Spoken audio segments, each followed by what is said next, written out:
பாருங்களேன், நம் பிள்ளைகளும் இவ்வளவு சீக்கிரம் வளர்ந்து பெரியவர்கள் ஆகிவிட்டார்களே. ஆம் தேவி, அதிலும் நம் இளைய மைந்தன் பிள்ளை விளையாட்டு விளையாடி அனைவரையும் வேடிக்கை காட்டும் காட்சியை பார்ப்போமா? பார்ப்போம் சுவாமி.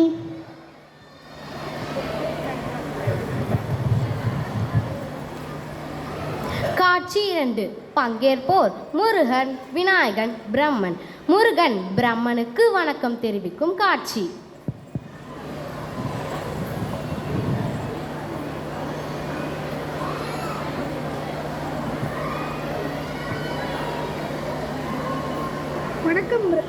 வணக்கம் பிரம்மதேவரே.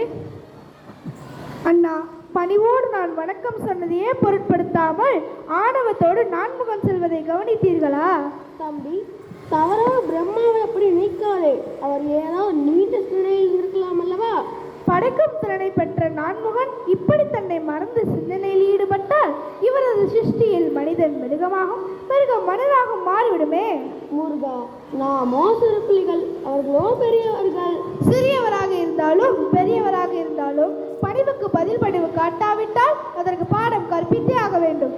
வேண்டாம் வேண்டாம், விளையாடு விபரீதமாகிவிடும். அப்படி ஒன்றும் ஆகிவிடாது. நீங்கள் இங்கிருந்து சற்று வேடிக்கை பாருங்களே. மாட்டேன் மாட்டேன், உன் பாடு, பிரம்மன் பாடு, நான் வருகிறேன். பிரம்மதேவரே, என்ன முருகா? திசைக்கு ஒன்றாக 4 முகங்கள் வைத்திருந்தும் கூட நான் பணித்தது உங்களுக்கு தெரியவில்லை அல்லவா? நான் கவனிக்கவில்லை. ஓஹோ, கவனிக்கவில்லையா? கவனம் இங்கில்லையா? சரி, சரி, உமக்கு என்ன தொழில்? தெரியாதது போல் புதிதாய் கேட்கிறாயே. கேட்ட கேள்விக்கு பதில். என்ன மது தொழில்? படைக்கும் தொழில். எதனை அடிப்படையாய் வைத்து படைக்கும் தொழிலை செய்கிறீர்? வேதத்தை மையமாக வைத்து அவரவர் செய்யும் புண்ணியத்தை அடிப்படையாக வைத்து ஜீவராசிகளை படைக்கிறேன். இந்த வேதத்திற்கு விளக்கம் என்ன? ஓம் என்னும் சொல்லிலிருந்து உதயமாகும் வேதம். ஓம் என்பதற்கு என்ன பொருள்? அதுதான் பிரணவம். பிரணவத்தை பிரித்து சொல்லும். பிரணவம் என்பது அகார உகார மகாரங்களின் சேர்க்கையாகும். அகார உகார மகாரங்களின் சேர்க்கைக்கு அர்த்தம் சொல்லும் பிரம்மதேவரே. அதாவது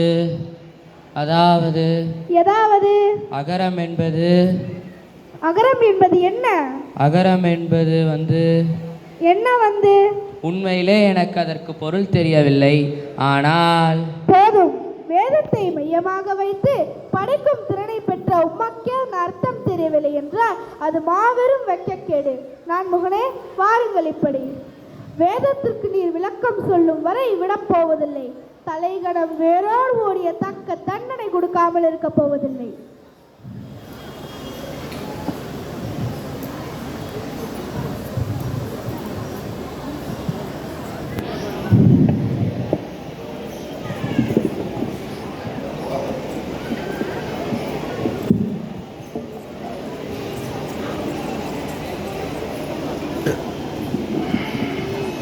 காட்சி 3. பங்கேற்போர் சிவன், பார்வதி. பிரம்மனின் தலையில் குட்டியது உலகில் உள்ள அனைத்து உயிர்களின் தலையில் குட்டியது போன்ற ஒரு உணர்வு. சுவாமி, என் தலையை யாரோ அழுத்தமாக கொட்டியது போல் ஒரு பெரும் அதிர்ச்சி. எனக்கும் அதே நிலைதான் தேவி. எதனால் அப்படி? உன் இளைய மகன் ஆறுமுகன் இருக்கிறானே, நான்முகனோடு விளையாடுகிறான். என்ன விளையாட்டு? சற்று பொறு, உன்னும் வேடிக்கை பார்ப்போம். காட்சி 4. பங்கேற்போர் முருகன், விநாயகன், பிரம்மன், பூதகணம்.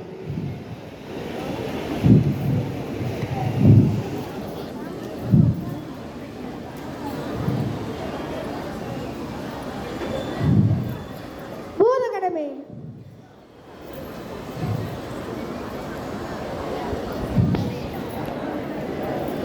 பொருள் தெரியாத பிரம்மனை தனியிடத்தில் அடைத்து வையுங்கள்.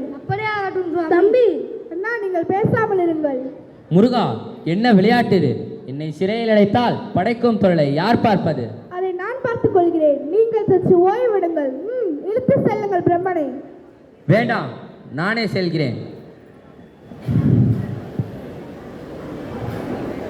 முருகா, இப்படிப்பட்ட விளையாட்டே வேண்டாம். தந்தைக்கு தெரிந்தால் உன் மீது மிகவும் ஆத்திரப்படுவார். ஒரு காலம் இல்லை. பிரணவத்திற்கு பொருள் தெரியாத பிரம்மனுக்கு தக்க தண்டனை கொடுத்தான் என்று அன்னையும் தந்தையும் என் மீது ஆனந்தமே அடைவார்கள்.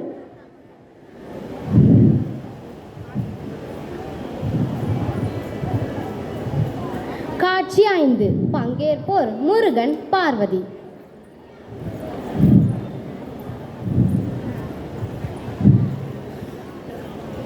முருகா, உன் பிள்ளை விளையாட்டை பிரம்மனிடம்தான் காட்டுவதா?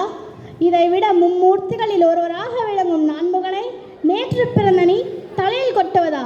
உன் விளையாட்டுக்கு அளவே கிடையாதா? போதும் வேடிக்கை. உடனடியாக பிரம்மதேவனை விடுதலை செய். அன்னையே, நீங்கள் ஆத்திரப்படும் அளவிற்கு அடாத செயலில் ஈடுபடவே மாட்டேன். நடந்ததை கேளுங்கள். பிறகு நான் செய்தது சரியா தவறா என்று நீங்களே முடிவு கூறுங்கள். எல்லா விவரமும் உன் தந்தை சொல்லி தெரிந்து கொண்டுதான் நானும் இங்கு வந்திருக்கிறேன். பெரியவர்கள் பேசி தீர்த்து கொள்ள வேண்டிய பிரச்சனையில் சிறுப்பிள்ளை நீ எதற்காக தலையிடுகிறாய்? தாயே, பெரியவர்கள் பெரியவர்கள் என்று அவர்கள் செய்யும் தவறுகளை மறைத்து கொண்டே போகக்கூடாது. அதுதான் மன்னிக்க முடியாத தவறு. முருகா, பயமற்ற தைரியமும் வந்துவிட்டது. அத்துடன் பேசவும் கற்றுக்கொண்டாய். தாயே, தேசத்திற்கே நாயகன் என் தந்தை. வல்லமைக்கு தலைவியான என் சக்தி என் அன்னை. பிறகு பேச்சையும் தைரியத்தையும் விலை கொடுத்தா வாங்க வேண்டும்? சரி, உனது அன்னையின் கட்டளை. உடனடியாக பிரம்மதேவனை விடுதலை செய். மன்னிக்கவும், தவறு செய்தவன் தண்டனையை அனுபவிக்க வேண்டும் என்கிறது தத்துவம். அப்படியானால் பிரம்மதேவனை விடுதலை செய்ய மாட்டாயா? மாட்டேன் என்று நான் சொல்லிதான் தெரிய வேண்டுமா? அந்த அளவிற்கு பெரியவனாகி விட்டாயோ? பெரியவன் பிழை செய்யும் போது சிறியவன் பெரியவனாகி வேண்டியதானே? கண்டா, பிடிவாதம் வேண்டாம். தவறு செய்தவர்க்காக தாங்களும் பரிந்து பேச வேண்டாம். பெரியவர்களின் தவறை மறைப்பது மாபெரும் தவறு. சரவணா,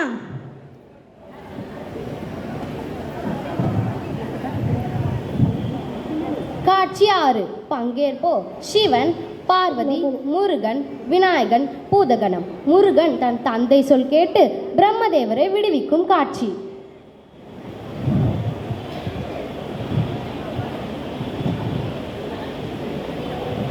வேலவா, தவறோ சரியோ, அன்னை தந்தை கட்டளையை நிராகரித்தாய் என்ற அவல சொல்லுக்கு ஆளாகாதே. உடனே பிரம்மதேவனை விடுதலை செய். யார் எங்கே?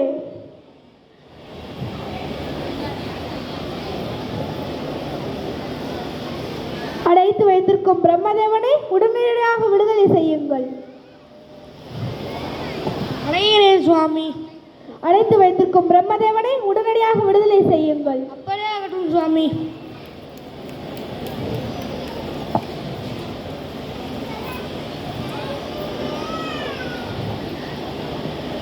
தந்தையே, தாங்கள் சொல்லியது போல் பிரம்மதேவனை விடுவித்து விட்டேன். மிக்க நன்றி சுவாமி.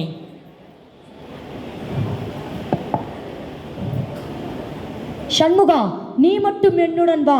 உன்னோடு தனியாக பேச வேண்டும்.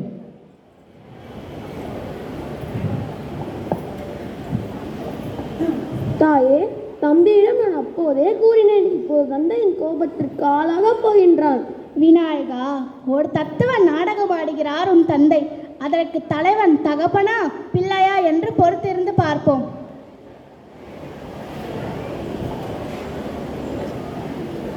காட்சி 7 பங்கேற்போர் சிவன், முருகன். முருகன் தன் தந்தைக்கு வேதம் உபதேசித்தது.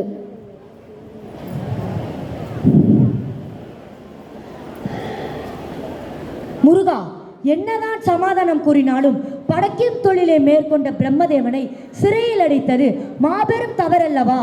தந்தையே, தங்கள் அருளால் தோன்றிய நான் ஒரு காலம் தவறு செய்யவே மாட்டேன். வேதத்தை கற்ற மறவன், அதை பிறருக்கு உபதேசிக்காதவன், அவசரத்தோடு பாடியவன், அதற்கு விளக்கம் சொல்ல தெரியாதவன். இந்த 4 குற்றங்களில் ஏதேனும் ஒன்றை செய்தாலும் சிந்தித்து சிந்தித்து மீண்டும் திருந்துவதற்காக அவனை தனியடைத்து வைத்திருக்க வேண்டும். இதனை தாங்கள் தானே ஆகம சாஸ்திரத்தில் கூறியுள்ளீர்கள். ஆம், நான் தான் கூறினேன். அது இல்லை என்று யார் மறுத்தார்கள் இப்போது? தந்தையே, உங்கள் வாக்கிற்கு உயர்வு கொடுக்க வேண்டும் என்ற நோக்கத்தோடுதான் வேதத்திற்கு பொருள் தெரியாத நான்முகனை சிறையில் அடைத்தேன். அது எப்படி தவறாகும்? சிறுபிள்ளையாயிற்றே, பிரணவத்திற்கு பொருள் கூறினால் புரியுவோ புரியாதோ என்று பிரம்மதேவன் மௌனமாக இருந்திருக்கலாம் அல்லவா? அறியாத பிள்ளை தெரியாத விஷயத்தை கேட்டால் அனைத்தும் அறிந்த பெரியவர் அதை எடுத்து சொல்ல வேண்டாமா? அது அவரின் கடமை அல்லவா? சொன்னாலும் உனக்கு புரியாத வயது. அறிவிற்கும் வயதிற்கும் சம்பந்தம் இல்லையப்பா. ஓஹோ, நீ அனைத்தும் அறிந்தவரோ? தங்களால் ஆக்கப்பட்ட சாஸ்திரம் வேதம் சகலமும் அறிந்தவன் நான். அப்படியானால் வேதத்திற்கு ஒன்னால் பொருள் கூற முடியுமா? கேட்பதற்கு நீங்கள் தயாரானால் சொல்வதற்கு எனக்கு எவ்வித தடையும் இல்லை. எங்கே சொல் பார்க்கலாம். தந்தையே, ஒரு சந்தேகம். வேதத்தை கேட்பவன் சீடன், சொல்பவன் ஆசான். இதை ஒப்புக்கொள்கிறீர்களா? நீ சொல்லும் வேதம் புதிதாய் கற்றுக்கொள்பவர்களுக்கே பொருந்தும். கற்றறிந்தாலும் கற்றறிந்ததை மீண்டும் பிறரிடம் கேட்க பிரியப்பட்டாலும் எப்படி பார்த்தாலும் வேதத்தை கேட்பவன் சீடன், சொல்பவன் ஆசான். இதை ஒப்புக்கொள்கிறீர்களா? ஒப்புக்கொள்கிறேன். அப்படியானால் நீங்கள் கை கட்டி வாய்ப்பொத்தி சீடனாக மண்டியிடுங்கள். நான் ஆசானாக அமர்ந்து உபதேசிக்கிறேன். நான் தந்தை, நீ மைந்தனடா, அதை மறந்து விடாதே. அது உறவு முறை. உன்னை ஆக்கியவனே நான். காரணத்தோடு படித்தீர்கள். எப்படி பார்த்தாலும் முன்னில் உயர்ந்தவன் நான் தான். இல்லை, தங்களை விட உயர்ந்தவன் நான் தான். எப்படி? தந்தையே, நீங்கள் பஞ்சாட்சரன், நான் சதாட்சரன். சிவாய நம என்று உங்களுக்கு 5 எழுத்து, சரவண பவ என்று எனக்கு 6 எழுத்து. போதுமா? இன்னும் விளக்கம் தேவையா? பொல்லாத பிள்ளை முருகாணி. சரி, வேதத்தை சொல். சீடனே, அமரு.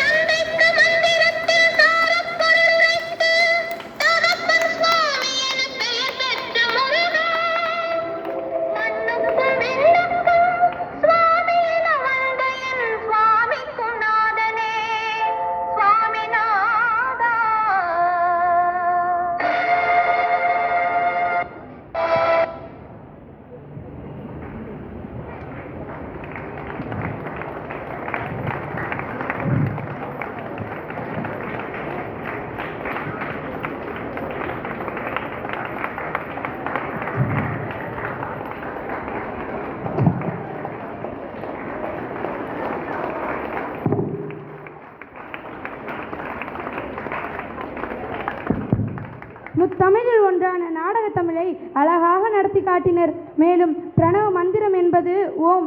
இது உலகின் ஆதி வழியாகவும் உயிர் சக்தியாகவும் கருதப்படுகிறது.